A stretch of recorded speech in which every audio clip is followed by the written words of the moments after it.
Iyi nyubako ya Burj Khalifa irakomeye cyane hatitawe ko yubatse ku butaka bugizwe n'umusenyi ahanini ndetse n'imiyaga yo mu butayu bitayoroheye. Abahanga bakavuga ko ubu bugeni budasanzwe mu myubakire. Iyi nyubako ya Burj Khalifa niyo nyubako ya mbere ndende ku isi, ikaba iherereye mu mujyi w'ikimenya bose Dubai. Mbere yuko dukomeza nkubwira byinshi kuri iyi nyubako, reka nkwibutse gukora subscribe kuri iyi channel ya Top 250 kugira ngo n'ibindi biganiro byose tuzadushyiraho uzajye ubibona mu buryo bukoroheye. Njye nitwa Joshua Mutuyimana, mbahaye ikaze. Bijyanye n'uburyo yubatsemo n'ikoranabuhanga rigezweho, Burj Khalifa yubakanye ubuhanga buhambaye ku buryo gifitemo ubushobozi bwo kuyobya umuyaga bityo ukaba utayisenya. Umutima cyangwa se igice twakwita nka roho y'iyi nyubako ifite shape bayihaye ya hexagone. Iyi shape rero bijyanye n'uburyo ikoze niyo iyifasha guhagarara neza itanyeganyega kandi gatuma n'ibiro byayo bitaganza fondasiyo yayo cyangwa se umusingi. Bivuze ko iyi shape ariyo rufunguzo rw'ibanze rutuma itanyeganyezwa n'imiyaga. Iyi nyubako kandi irimo uruhurirane rw'amayesanseri.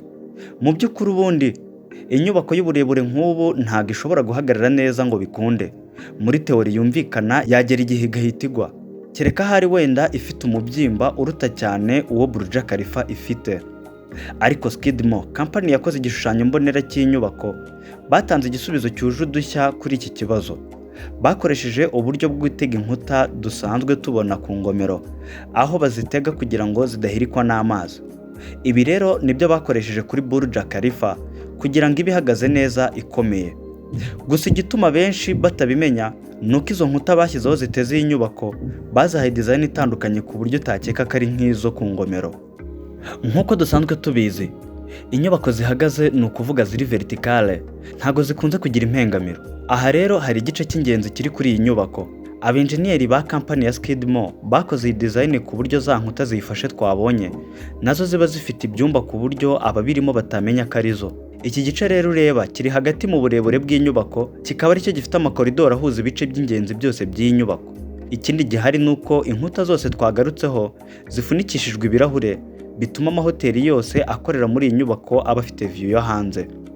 Ikindi twavuga kuri ibi birahure nuko nanone bisa nk'ibihishe cya gice cyo hagati, kikaba kandi kigizwe n'inkuta zisobekeranye. Akamaro nyamukuru k'izi nkuta zisobekeranye zigize ibice bikoze mpande eshatu ntabwo ari design yo gutuma inyubako igaragara neza gusa. Reka dufate nk'urugero, wenda haramutse haje nk'inkubi y'umuyaga muri Dubai, ese za nkuta zisobekeranye ziraza gufasha iki inyubako? Muri iryo hurizo rero, imbaraga z'umuyaga uturutse iburyo zasunika zihereye hagati y'inkuta ebyiri muri za zindi eshatu zigize inyubako. Icyo gihe rero urukuta rumwe rusigaye inyuma nirwo rutanga imbaraga zo kwirwanaho kugira ngo inyubako itagwa. Ubu rero birasobanutse, za nkuta eshatu zose zifatanyiriza hamwe kurwanya imbaraga z'umuyaga. Bijyanye rero nuko iyi nyubako iteye nuko ireshya, nanone igihe haje umuyaga mwinshi bishobora gutuma yihina cyane. Ubu rero icyo dukeneye kumva no gusobanukirwa ni ikintu cyafasha iyi nyubako kurwanya icyo bita tensile stress. Tensile stress ni imbaraga z'ikintu ugereranyije n'ubuso gihagazeho. Tuvuge nk'iyi nyubako ni ndende kandi irakomeye, muri make nta flexibility yifitemo.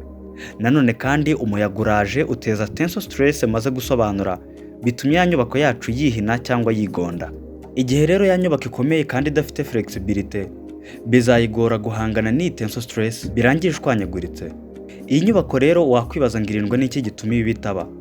Hagati mu mutima w'inyubako harimo cya gice gifite shape ya hexagone yubakishijwe amaferabeto afite flexibility yo kwihina akagaruka, bigatuma inyubako ihangana na tensile stress. Gusa nanone aya maferabeto ashobora kunanirwa igihe tensile stress ikomeje kuba nyinshi. Aha rero icyo wamenya nuko uburyo bwiza abenjeniyeri bahisemo gukoresha kugira ngo inyubako itihina cyane kugera aho biyitera ikibazo ni ugukoresha uburyo bwitwa I-shaped section. Ibi rero nibyo bakoze igihe basobekeranye inkuta muri za mpande eshatu cyangwa se amahembe atatu bitewe n'uko ushaka kubyita. Uramutse witegereje neza wabona ko za nkuta basobekeranyije zakoze icyo bita I cross section. Aha rero nanone inyubako yacu ishobora guhagarara ikomeye kandi ikarwanya tensile stress bitayisabye kubanza kwihina. Reka tugire ikindi kintu twiga kuri iyi nyubako ya Burj Khalifa. Iyo witegereje neza kuri yo, yubatse mu buryo bumeze nka esikariye zigerekeranyije. Kugira ngo twumve neza akamaro kabyo, reka turebe kuri iki gishushanyo. Iki gishushanyo kirerekana neza columns zose zakoreshejwe mu kubaka Burj Khalifa. Izi columns twakwita nk'amablock ahagaze, yose agenda ahuzwa n'amabeto hagati nk'uko tubibona kuri iki gishushanyo. Ubwo ahangaha turamenya ko amagorofa yacu akomeye, kubera ko ya mablock cyangwa inkingi zihagaze zafatanyishijwe na beto neza. Ariko rero na za beto ntago ziri aho ngaho kugira ngo zihuze inkingi gusa, ahubwo ni nazo zibikwamo ibikoresho byose bigize system y'amashanyarazi agize iyi nyubako, ndetse n'ibigega by'amazi yose akoreshwa. Nta muntu n'umwe ukorera muri iki gice, nibyo hagenewe gusa. Iki gice rero niyo mpamvu kitagaragara nk'ibindi, kuko gifunikishijwe inkuta n'ibindi bikoresho birekura amazi igihe bari gusukura ibirahure bifunitse inyubako yose. Ikindi kintu gitangaje rero nuko 75% gusa by'iyi nyubako ari byo bifashwe n'izi beto, mu gihe 25% hasigaye hose hafatanyishijwe amafera beto asanzwe. Nubwo twabonye ko inyubako ya Burj Khalifa idashobora guhinwa n'umuyaga, iki gice cyayo cyo hejuru tubonye kigizwe n'amafera beto gusa, cyo gishobora kwihina bitarenze metero 2 cyangwa fite 6. Izi fera beto rero zo zishobora gukorana neza na tensile stress kubera ko zihina zikagaruka. Igiteranyo cy'impamvu zitandukanye nko kurwanya tensile stress itera umuyaga no gutuma ikomera kurushaho, nibyo bituma Burj Khalifa igaragara gutya tuyibona. Ntago ari design yo gutuma igaragara neza gusa. Iyo yirebeye kure ubona ifite design ya symmetrical shape, ariko wayegera ukabona ifite itandukanye ya asymmetrical shape. Wakwibaza ngo izi shape zitandukaniye he? Iyo bavuze ko ifite symmetrical shape, biba bivuze ko impande zombi z'inyubako zisa, ni mu gihe asymmetric shape impande zombi ziba zitandukanye. Dore rero impamvu abubatse Burj Khalifa bahisemo gukoresha asymmetrical design. Iyi design ituma igihe umuyaga uje utagenda mu mujyi umwe, ahubwo ugatandukana, bigatuma ucika intege, bityo ntuba ukigize icyo utwara inyubako. Ikindi kintu bakoze kugira ngo ikomeze kurushaho guhangana n'umuyaga, company ya SOM yakoze design y'iyi nyubako, bayihaye kandi na design yo mu bwoko bwa spiral shape. Iyi shape nayo iba nziza cyane ku nyubako ndende, kuko utera umuyaga urujijo bigatuma uyoba ugata amerekezo. Mu by'ukuri irebeye kure iyi spiral shape tuvuga ntago wayibona, ariko witegereje neza urabona ko floors y'inyubako zisumbana mu muzenguruko wayo, kandi nibyo bita spiral design. Bikoze mu buryo buri wese adahita bibona. Ikindi kandi hejuru mu bushorishori bwayo, iyi design igaragara neza cyane. Spiral design rero nk'uko uyibona iyo by'umuyaga nayo.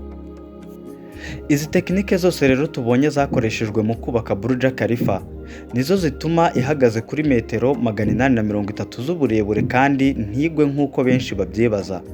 Ikindi wamenya nuko kubaka Burj Khalifa bari bafite gahunda yo kuyiha metero 518 z'uburebure.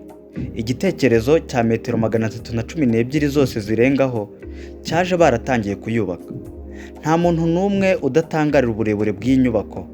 Ni agahigo gakomeye Dubai yagezeho. Igitangaje suko ariyo ya mbere ndende ku isi, ahubwo n'uburyo yubatse mu butayu nk'ubu, hari ubutaka bw'umusenyi gusa kandi kabidashobora gutebera bijyanye n'uburemere yikoreye. Ni ibintu byahangayikisha abenjeniyeri bayubatse kuyiha umusingi ukomeye, kuko byabasabye gucukura metero 140 z'ubujyakuzimu kugira ngo bagere ku butaka bukomeye butari umusenyi. Ikindi kintu gishimisha abantu kuri iyi nyubako ni imirabyo irabiriza hejuru ku gasongero kayo. Iyi nayo buriya ntago ari umurimbo gusa, ahubwo ibiri gutanga sinyare ko hari ikibi kigiye kuba.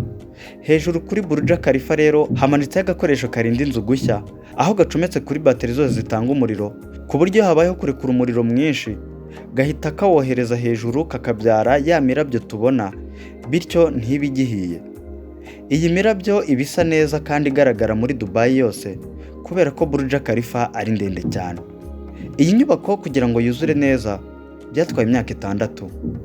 Ubwo rero nizere ko amatsiko yose ajyanye nuko Burj Khalifa yubatswe ashize. Tubwire muri comment niba hari icyo twibagiwe, unatubwira icyo wifuza ko twazaganiraho ubutaha kijyanye n'ibikorwa remezo infrastructures tugarukaho kuri iyi channel. Nsoze nanone nkwibutsa gukora subscribe kuri iyi channel ya Top 250. Nge nitwa Joshua Mutuyimana. Ciao ciao.